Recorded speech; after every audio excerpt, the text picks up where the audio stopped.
is hard. Yeah, that's why I was a little kind of surprised with the idea. Well, hello. This is SWGN. Thank you for tuning in. I'm Doc. And I'm Ben. And this is Bend Over and Dock It. We have literally no idea what the hell we're doing. We're just kind of sitting here in front of a webcam and talking about whatever comes to mind. The first thing. Ben, what's your biggest talent? Drawing stuff. Mine is knowing the texture and taste of dog food after it's made it most of the way through a dog. No, technically, that's not really a skill. Anyway, that sounds like a terrible experience. Yeah, that was a bad vacation. Anyway, we just finished watching To Boldly Flee, from who was written by the Nostalgia Critic et al. I think it was just written by the Nostalgia Critic. Him and his brother. Him and his brother. Okay, and that thing is a monstrous 3.5 hours? Just shy, yeah. Just shy, and I, for one, am a big fan of the low-budget B film. I don't think there's, frankly, anything that can quite match the experience of watching one of these, especially when it's filmed with basically nothing more than a webcam. Ben, what was your opinion on this particular film? I liked it, but it was long. But for me, I was just happy to actually get the bloody thing, because, well, I ordered it like half a year ago. Half a year ago. That's a long time. But I have to say, it was worth the wait. It was absolutely fantastically hilarious in a lot of spots. Spoony Sean in his many roles, I have to admit that he was spot on. Nostalgia Critic. I love his General Zod. Yes. You can't do General Zod any better than the Nostalgia Critic. No!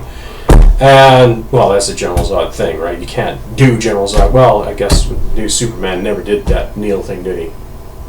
And that's kind of why it sucked. That's the entire reason why the new Superman movie sucked. That and basically gratuitous explosions with, a lot of boredom. I think. I nearly fell asleep in that movie.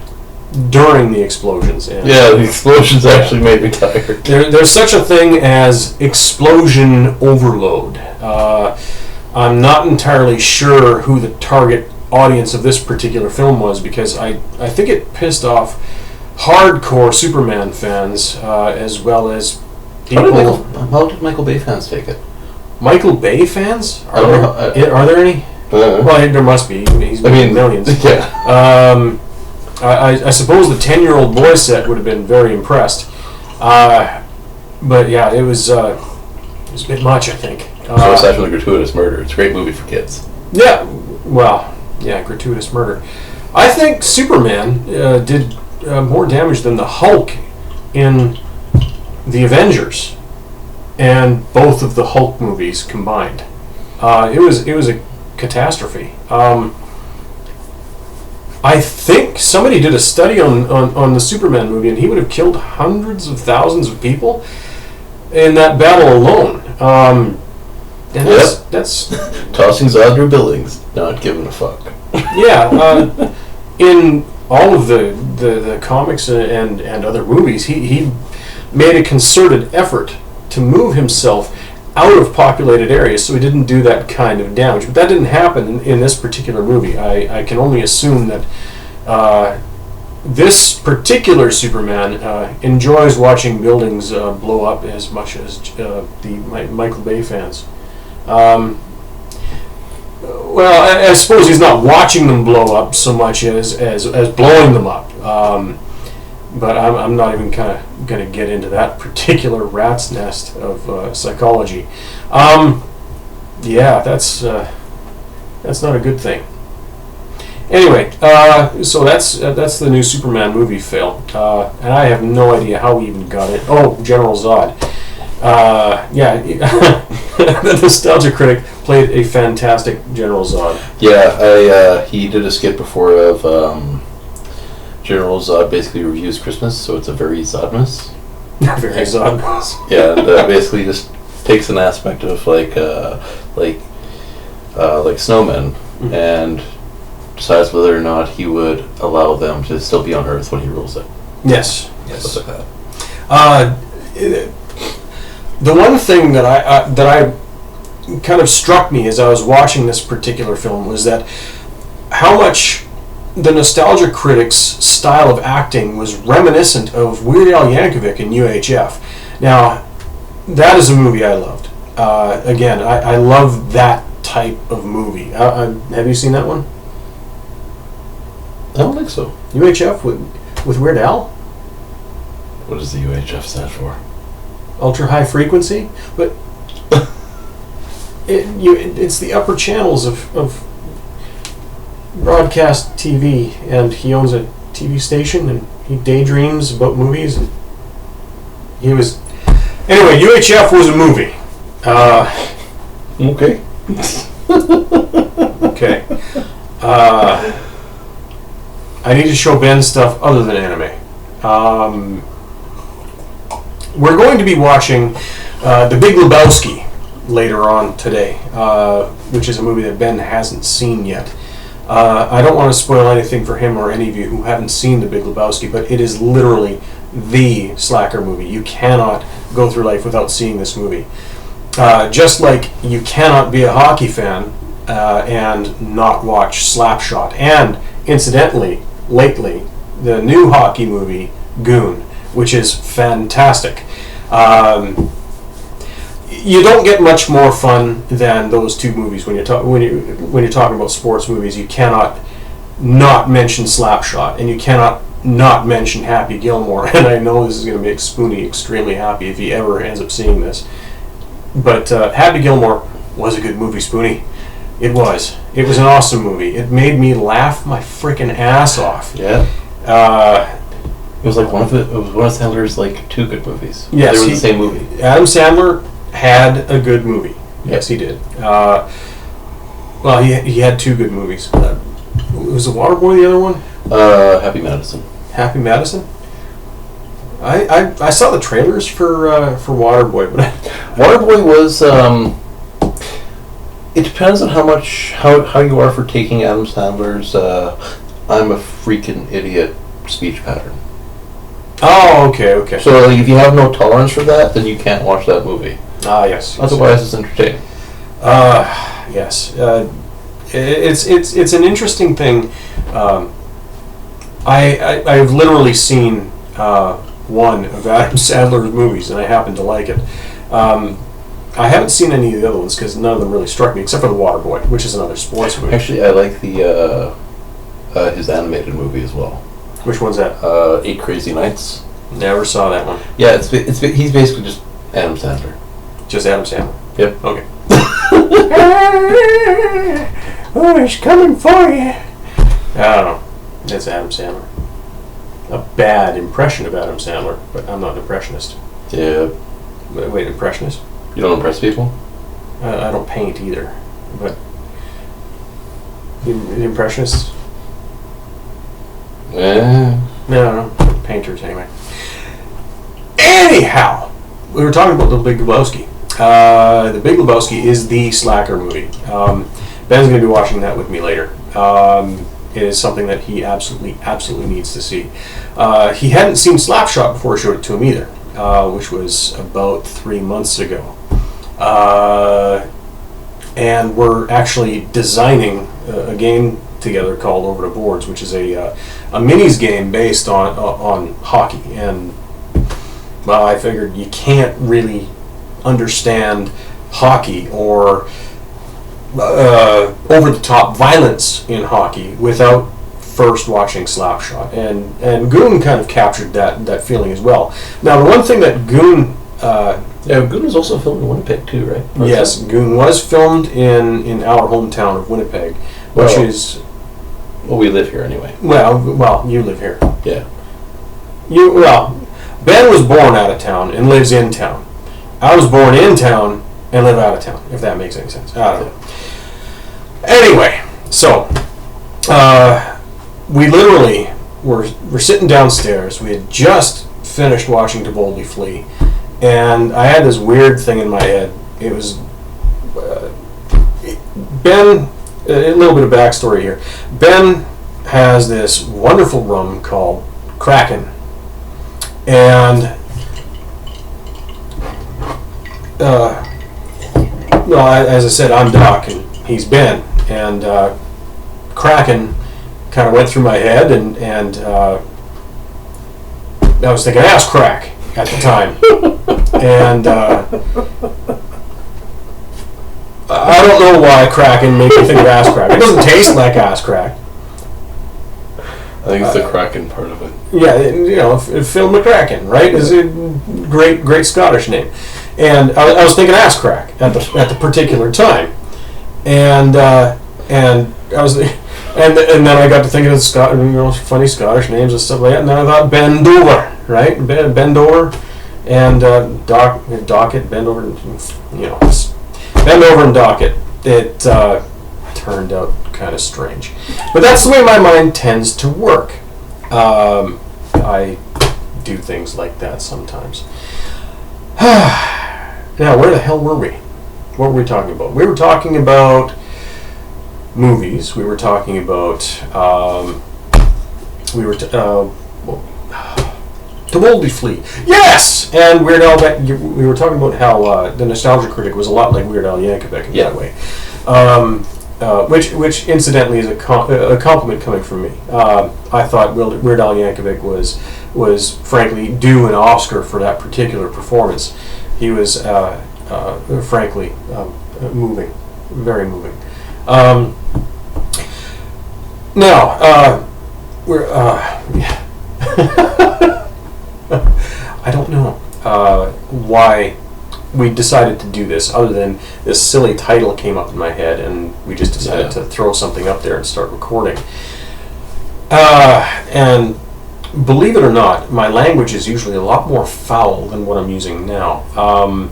I normally drop an F-bomb every third word, but for some reason when you put a camera on me, I tend to talk a little bit more educated. I have no idea why this happens. It's the same thing when you put me in front of a group of people at work, in a meeting room. I would love to drop. I think that might be a form of self-preservation because there's nothing I would rather do than sit there in front of like the CEO of the company and start dropping F-bombs about people who can't turn on a computer monitor or something like that, right? I kind of do that at my work. What? Dropping F-bombs about people who can't troubleshoot computers? Not troubleshoot computers, but just can't turn on a monitor? Just be fucking stupid. Yeah. Just a salesman. Yeah. Oh, as an IT guy, I have certain thoughts about people who refer to my department as a cost center, and while they refer to themselves as the business. It's bullshit. You know, if they want to do their job on abacuses. What's the plural of that? I think it's abacus. I don't even know what that word means. Abacus? Mm-hmm. Well, it's a thing on the wires where you put the beads and you do all your counting on that. And this one's tens, this one's hundreds, this one's ones, and you flip the things and it's back and forth, and people do it really fast. They used to do it like that. Anyway, if they wanted to, have horses carry the money from the stores way out there all the way back to head office, so they could count the dollar bills with an abacus and write everything down with a pencil. Yeah, that means they're the business. The transport of money happens entirely because of IT guys, but anyway, that's neither here nor there. We're talking about movies, not about IT. I just got off work a couple of hours ago and I got really irritated. But anyway, yes, not talking about cost center versus the business anymore. Now, To Boldly Flee, we keep getting away from that particular topic as we're talking. I'm just kind of along for the ride. Now, I thought it was you take an amalgam of a whole bunch of your favorite films and your favorite lines and your favorite cliches and tropes and things like that, and then you throw it into a ball and you bring all your friends together and you shove yourselves in front of a webcam and you just go. And I thought they did an absolutely fantastic job. Yeah, they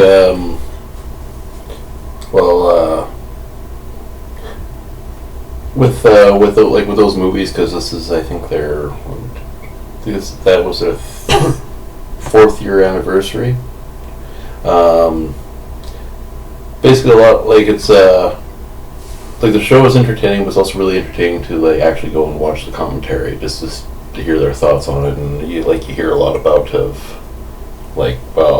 the shit they had to go through to get it done. Their first movie, which was their 2nd anniversary thing that they did. They basically shot a full-length movie in the span of a weekend, and it destroyed most of them because, again, as noted, they're nerds like us, so it was rough terrain. Yep. We're not good at running. Right. So have a little sip of ass crack.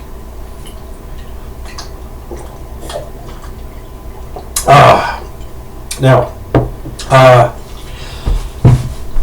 another thing that Ben and I do besides watch an absolute metric fuck ton of movies and television is we play a lot of games as well.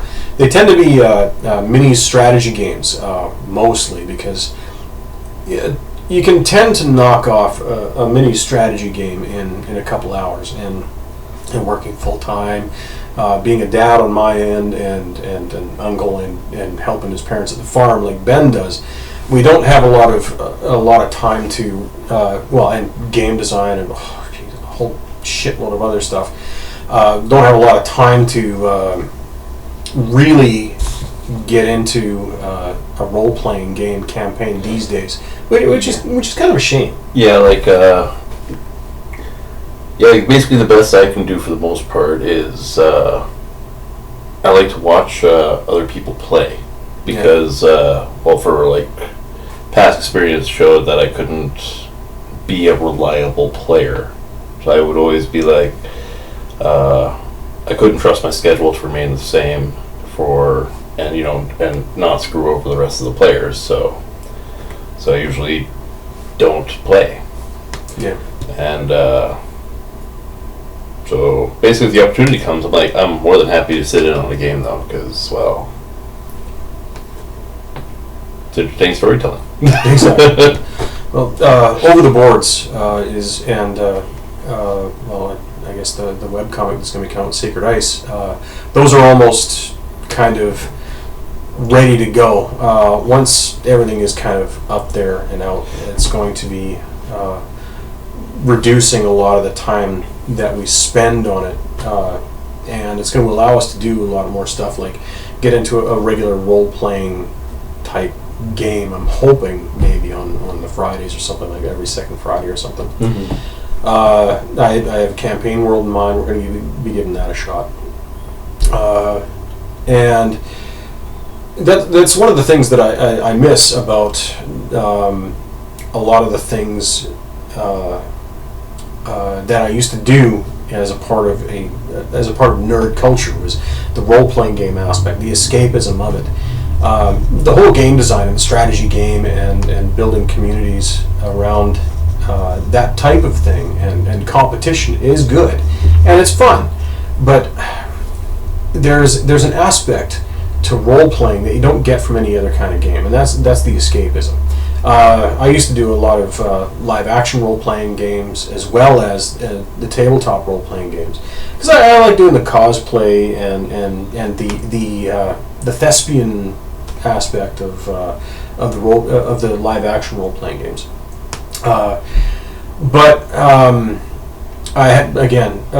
The live-action role-playing games take a lot of time out of your life, and I imagine a lot of work. Yes, you're working on your costumes, and getting that many people together at the same time nowadays. Right. Now, it's not such a the LARPing community in Winnipeg is big in itself. Actually, I do know a couple people who are in it, and one friend of mine, like she's she's like she plays it, but then when she's almost ashamed to tell me about it, and I'm like, it's okay. Right, like there's that stigmata that goes with it. Well, I don't think that's the right word for it. Stigma. Yeah, not that one. It's No. Stigma. That's yes. the word. Yeah, mind you, it'd be pretty cool if it came with stigmata. That's like a one-time LARPing session, and you should probably go to the hospital. Yeah, exactly. Yeah, bleeding from the hands and then the head and the feet and stuff like that. It's not a good thing unless you're in a Catholic church. Although my dad's probably done that at some point. Bled in a church? Not in a church, but the bleeding from all those parts. On a farm. Yeah. If you aren't missing some part of your body after working in a farm, you aren't doing it right. Well, he's not actually missing anything, but not all the parts work as they should anymore. Oh, they were able to sew it back on. Yeah. How did he lose a limb? Huh? Well, he lost parts of wood chipper. appendages. Wood chipper. Or is it just multiple incidents? Auger.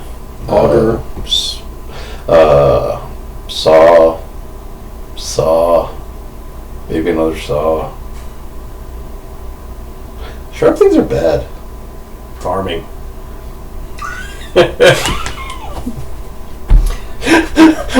I have a slight phobia of power tools with blades. I prefer the manual because has a member of your family ever lost anything while elbow deep in a sheep? Or other farm animal, for that matter? Well, I'd like to think not. Okay, so he likes to think not. So there may in fact be a wristwatch and a cow somewhere on the farm. I don't know if this is a common occurrence or not, and I don't know if we've offended anybody because of the or any cows that are watching for this rare condition known as Actually, watch vagina. But, well, actually, we've only actually had one cow. We just had sheep and chickens and stuff. okay, so we don't have to worry about offending cows. Not really. Okay. Sheep aren't smart enough to really worry about. Hey! Don't call them off too quick. I'm not a sheepist. I'm not a sheepist. Definitely not a sheepist. Okay, I just some of my best friends are sheep.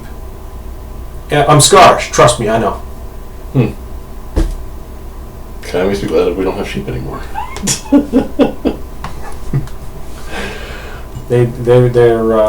They're friendly to Scotsmen.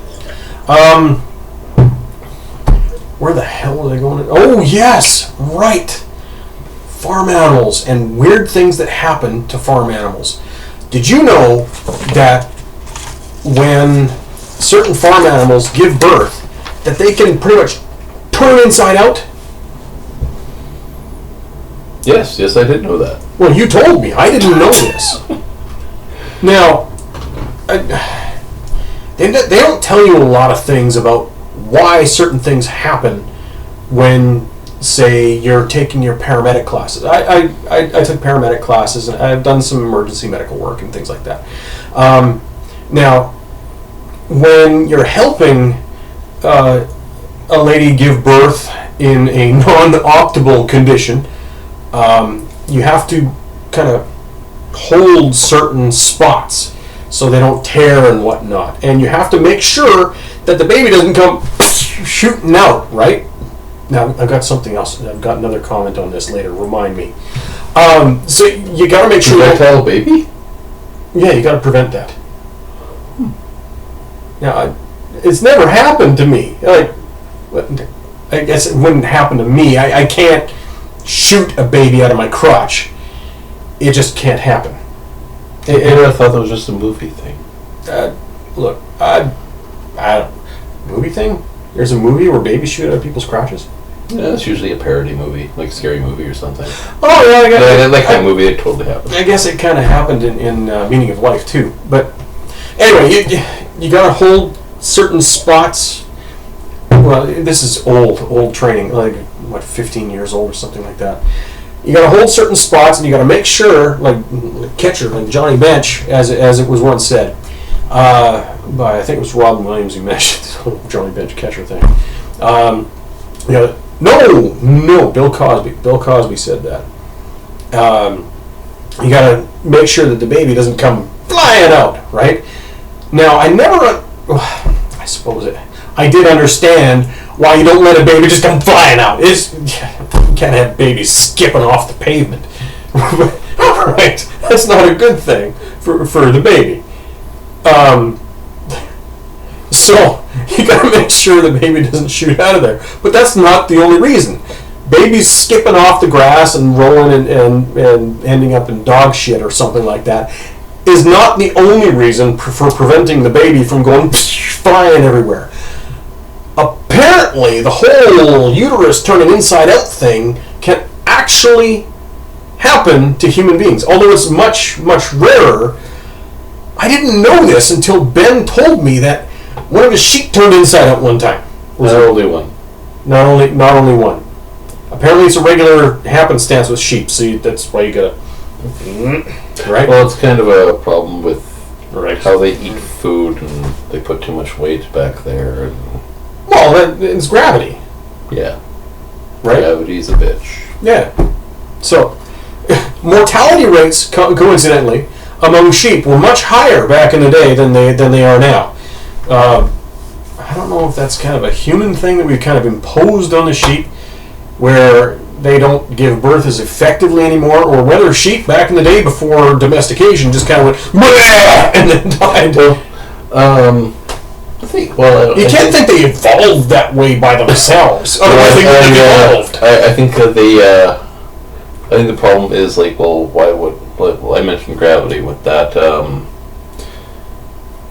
Normally, I think sheep eat stuff on the ground, but you put a hay feeder in front of them, they instead go and eat. They eat without stooping over. Oh, okay. So the sheep ends up standing up and feeding instead of being the they're supposed to sort of stick their faces in it, but some of them were like, "Ooh, I want the stuff up top," and they go for the stuff on top, and they stand on their hind legs to do so, and like people, they reach for the fresh stuff at the back of the fridge. Yeah, and well, frankly, if you're carrying possibly four children, and probably not the best idea. 4? We've had a sheep with 5 before. 5?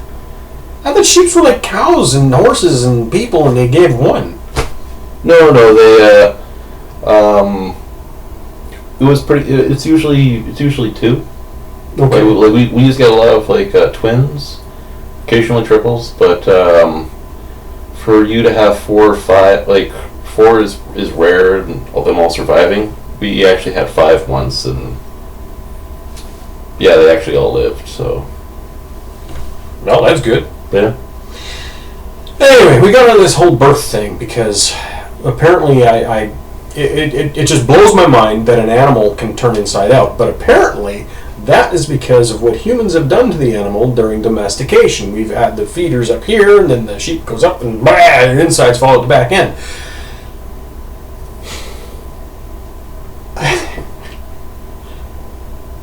I guess I've heard of trends where human females give birth while kind of upright. I don't know if this would ever be a problem. I guess it has happened also. I don't know. Maybe you got to be eating at the same time. I have a friend who's a midwife. I got to ask her if they ever kind of squat while standing up and eating a pizza, fried chicken or something.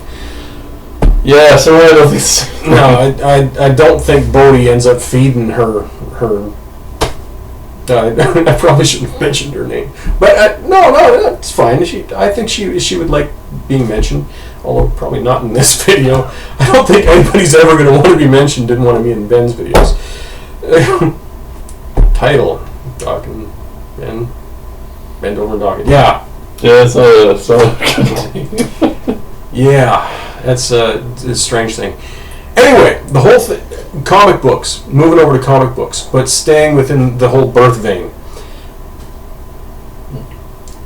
Okay.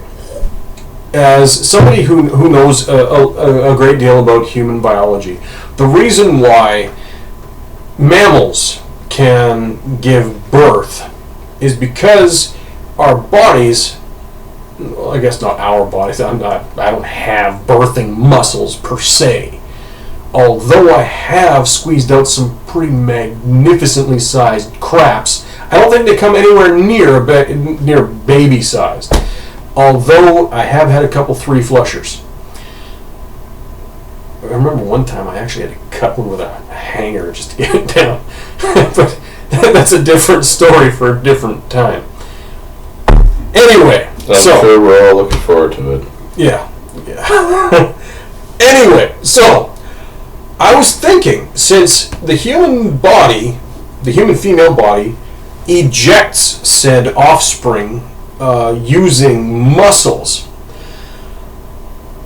you can't exactly put a doctor in front of She-Hulk while she's given birth.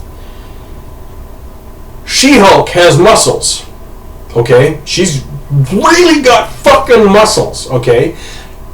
And if she's anything like the Hulk, the angrier she gets, the stronger she gets. Exactly my point. That's the whole thing about gamma radiation. The angrier you get, the stronger you get, right? You're really fucking mad when you're giving birth. Trust me. My wife almost busted my fingers. Anyway, so you're really fucking mad, and then that gamma radiation's making her just fucking Hulk out. Literally, because she is She-Hulk. And you got this fucking poor human doctor playing Johnny Bench going, okay, push. Boom! Baby comes out at the speed of fucking sound. Doctor goes flying in pieces all over the place. Super Baby doesn't give a shit. He's blasted through a brick wall going, yeah, it's cool, right? Stream of shit to follow. Exactly. Stream of shit. Oh, fuck, man. Why would you bother even putting a diaper on a baby? Babies squeeze shit out with fucking muscles too. You put a diaper on Hulk baby when he's hulking out mad because he's about to shit himself or he's got gas or something. Pow! You know, you've killed the neighbor. You know, it's like, shit, I hear the Wilson kid fucking about to take a shit again. Everybody get in the fucking cover. And then you get underground and you're closing doors and fucking taking shelter in the tornado shit. The tornado shelters. Man, I remember my Mikey when he shit. Man, he shit. He was like up to his neck in shit type thing, and he was a very, very calm baby. He just whatever, you know. I'm not gonna complain. And then by the time he's shit himself, you're hit by this like wall of stench visible to the naked eye. You know, if it's up to his neck, it's probably visible to the eye. It's the kind of stench where you don't even turn on the bathroom fan because the bathroom fan can't cut through that shit. It's literally, you turn on the bathroom fan to get rid of the stench, and you just, and then it stops and dies. There's smoke, and it's just thick stench, right? Anyway, Mikey never complained. Now that's a lot of shit, and I bet he was really, really fucking pushing when he was doing this. Now imagine Hulk baby. I guess Mikey never would have turned into the Hulk because he was too calm. But you know, most babies are really fucking mad when they're about to take a crap. So I think that's when they're the most happy, actually. No, that's after it comes out, and everybody's going, "Oh God, the stench!" That's when they're happy because they're babies. They like making people make a big deal, right? But before they take the shit, they're all gassy and bloated and Hulk out, right? Now, if Hulk baby does this, you got this cotton fucking diaper on, Hulk baby? Seriously? No, No cotton fucking diaper and little fucking booty thing that you put on babies. What are they called? What, onesies? Yeah, onesie. Cotton onesie with a diaper ain't gonna stop a fucking bullet. But that's exactly what's coming out of Hope Baby. I'm thinking it would be more like a fire hose. Oh yeah, shit. It would be like a fire hose. Because babies are bigger on the inside. Like a TARDIS. Like a TARDIS. A TARDIS. Right? Now, oh my god, and onesies are only open on like 3 ends. Because you got the booties closing off one end, right? And then you got the arms, which only open at the wrists. And then you got the neck, right? So he's gonna be like... So Hulk Baby's gonna be shooting around like somebody fucking poked a hole in a fucking balloon. Like that, because he's not gonna weigh all that much, because he's still a baby, right? But the sheer muscle pressure pushing this endless stream of shit out of his rear end, and then only one area for it to come out of, right? It's gonna come out the biggest hole, right? And that's gonna be the rocket. But it's gonna be like positioning guiding rockets or something like that coming out of the arms all over the place. He's gonna harness this power and use it for evil. Because... Or good. It could be both. Captain Feces. It's just the endless stream of shit flying out the neck. He could control his flight with his arms. Like that. That's like the most terrible, like...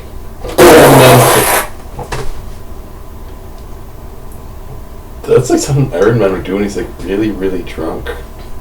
Shitting? Well, he's still human. Yeah, but he would build an Iron Man suit for that. The movies were any indicator. Thwarting crime with a slimy crab of justice. Yar.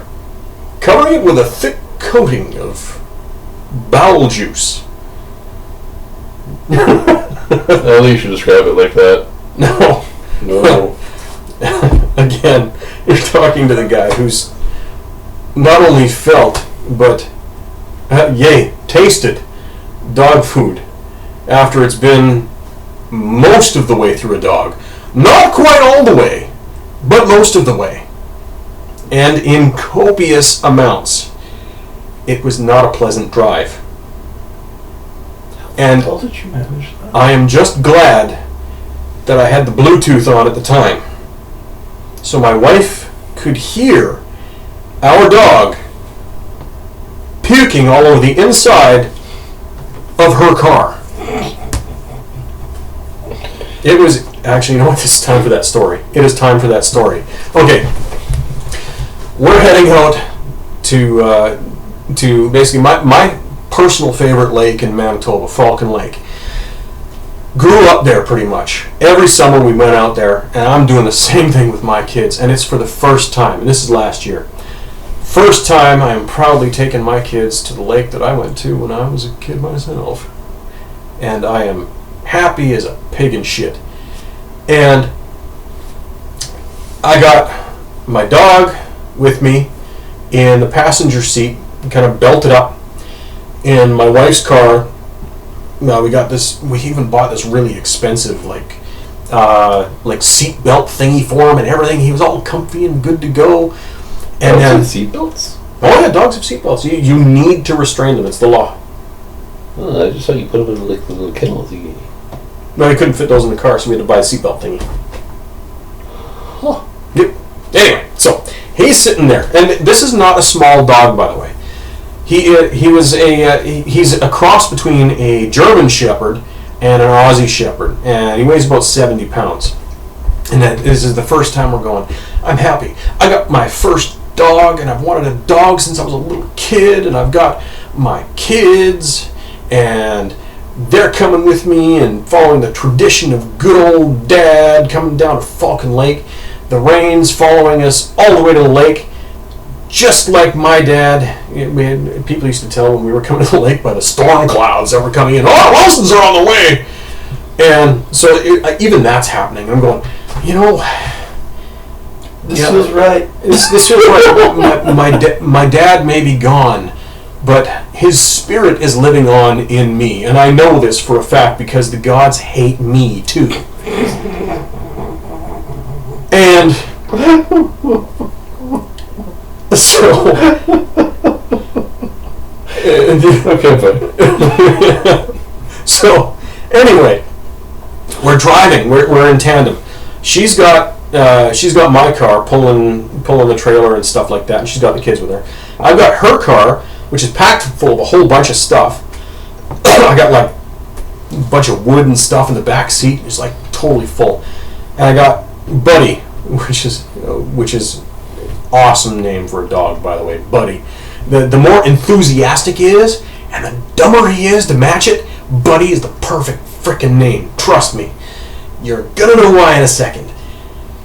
Buddy is sitting there in the passenger side of the vehicle. And he's strapped in. He's all happy when we're starting to go and stuff like that. I'm driving, and I've got the Bluetooth on so I can talk to my wife as we're going. Yeah, we're going up to Falcon Lake. We've got the trailer. We got everything going for us. Everything's all good. And, well, it was after we passed the Winnipeg perimeter, the perimeter highway just outside of Winnipeg, going east. We had just passed the perimeter, and Buddy, he starts... He whines a little bit. I'm going, oh, it's okay, buddy. It's okay. We're going to Falcon Lake. Falcon Lake's a good place. That's a place for you to poop. Exactly. You can go poop anywhere. No, actually, that's not entirely true because they changed the rules about dogs somewhere along the way from when I was a kid to now, which really fucking irritates me. But anyway, that's neither here nor there. That's another kind of irritation about this particular trip. Gods hate me. Now, about 10 or 15 kilometers, about 12 miles for those people who are in the imperial system. I think it's about 12 miles. I smell something. Now that one thing that's amazing, absolutely amazing about dog vomit, it's got special properties. One of which is it is exactly body temperature. Exactly body temperature. 2, it is viscous. And 3, even the loudest, most obnoxious dog in the world, Buddy, will be absolutely completely silent when he's puking. So I smell something. I don't quite understand what the hell's going on because I'm watching the road and like there's a big semi here and it's kind of doing this weaving thing, right? What the hell is that? You know, I'm thinking of something in the semi, right? Because this guy ain't driving right. The smell must be coming from the semi that ain't driving right. There's the logic in the fucking brain. The brain is trying to tell you. The brain is trying to convince you on nothing going on here, man. Nothing going on here. Don't worry about it, right? But there is something going on. You just don't know it. Your brain ain't letting you process it yet. Now, the smell hits you, and eventually you look down, and you see it. Because what made you look down was this funny feeling in your lap and in the car seat after it had already soaked through your pant leg and the chair. That's when you notice it.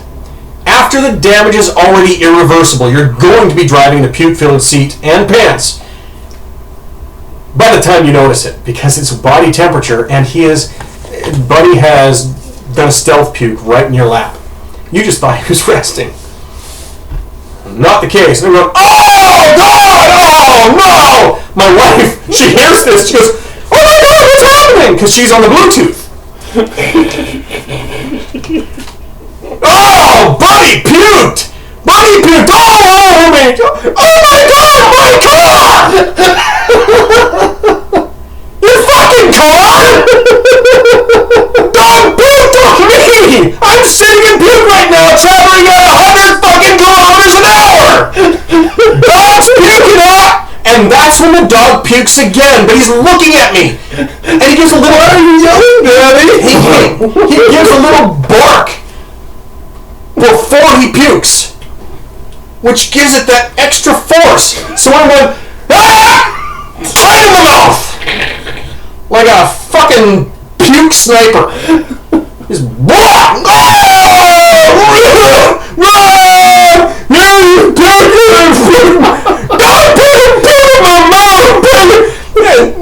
Dennis, oh my God! Stop him! Stop him!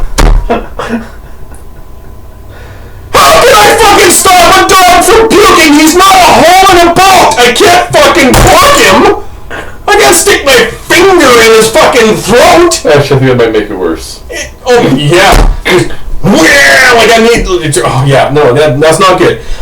All the while, my boys are laughing their asses off in the back seat of my car. My guys are, stop laughing! It's not funny! It's baby in my car! Now I'm thinking this is hilarious. I start laughing. Dog. And he's not stopping anytime soon. He's just all over the place.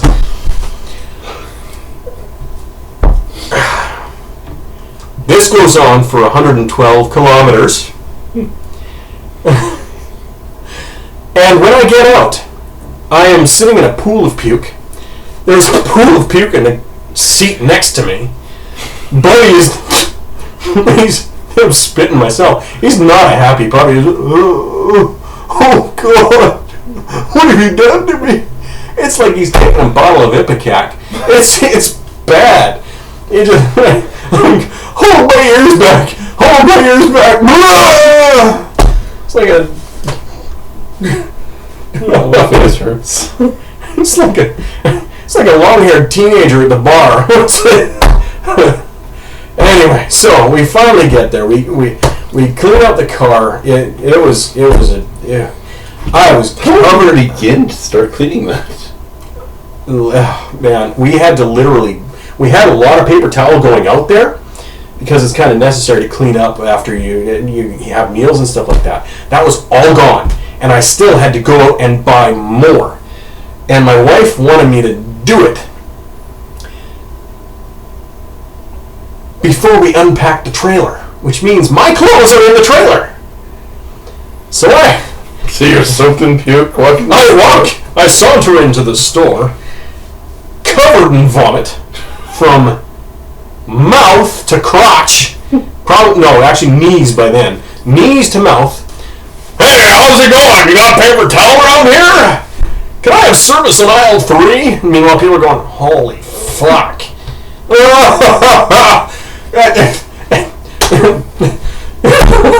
walk down the aisle. Clean up on aisle 2, Bob. Clean up on aisle 3, Bob. Clean up on aisle 4, Bob. As, people are constantly puking as I'm going down the store. So anyway, I get to the cash register with all this all this paper towel and stuff like that. I put it down there, and the girl beeps it through. She goes, cash. Whip out my checkbook.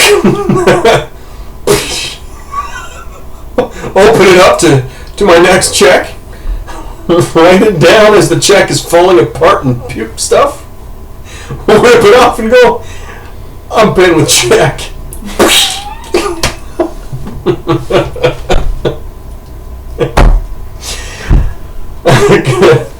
Yeah, that was definitely an interesting trip.